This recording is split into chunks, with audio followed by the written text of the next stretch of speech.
All right, guys, got home from work today and started blocking on this a little bit.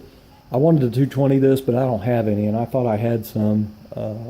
I had a brand new roll of 180, so I guess that's what I got instead of 220. So anyway, I went ahead and 180'd it. I'll go back over it with 320 before I 2K prime it, but I am blown away. This thing is going to be freaking straight. I actually thought this was still going to be a little ripply, but all my areas that I thought was going to be a little ripply, like especially up in here, it's going completely flat. It's blocking out flat, and I've still got Z-Chrome.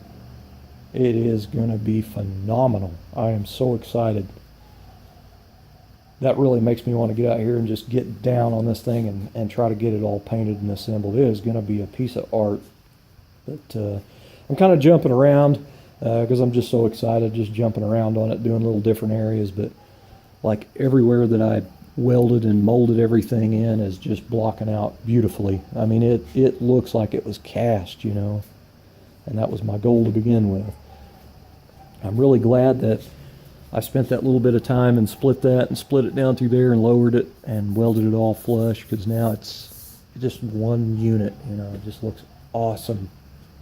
And I've mentioned this before, this is a piece of steel. This is an open channel for the factory like this. And this is a piece of steel that I bent and folded in. It's fully welded all the way around. And then I cut a rectangle out, and this is a script out of a valve cover, the Chevrolet script. I'll have to go in and block all the way around there, but all the perimeter of it where I welded it in is flat. So it is going to be beautiful. And yes, that will be visible a little bit because the bumper comes out here. You know, it's a pretty good gap in there. And I am going to have mirrors under this car, it shows, obviously. You know, something that looks going to look this nice, I'm definitely going to do that. But anyway, I mean, man, this thing it's going to be awesome. I am so excited. I just can't wait to see it all done. All them hours. I wish I'd have kept track of the hours, because I just didn't do it. And I'm really curious now, because there is, I mean, it seemed like I worked a full month before I got a job on this thing, and I still didn't get it done, you know. But I was still fabricating, you know, brackets and little piddly crap. But there's a lot of bodywork hours in this thing. And what really sucks is I have to flip it over. I have to bodywork, you know, from like here back. But I still have to do some of the areas, like underneath the edges up in here on all the loops, because I couldn't get to those. But I got to pretty much wipe the entire top front section of the chassis and go back and block it and do all this to it.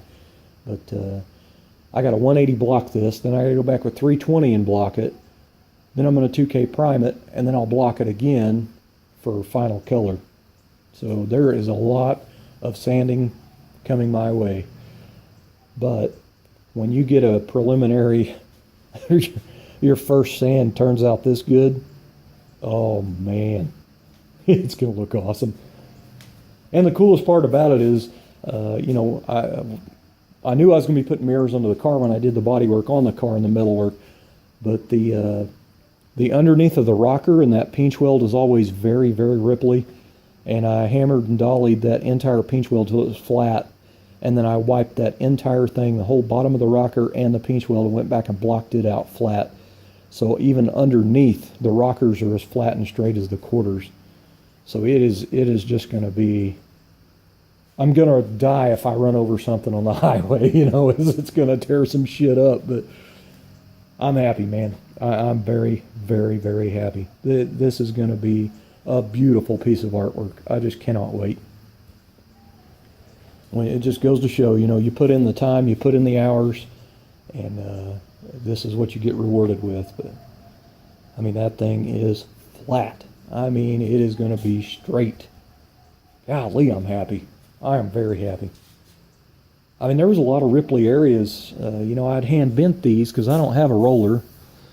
So I hand bent these so you could actually feel that they were a little bit wavy from being, you know, like a washboard almost.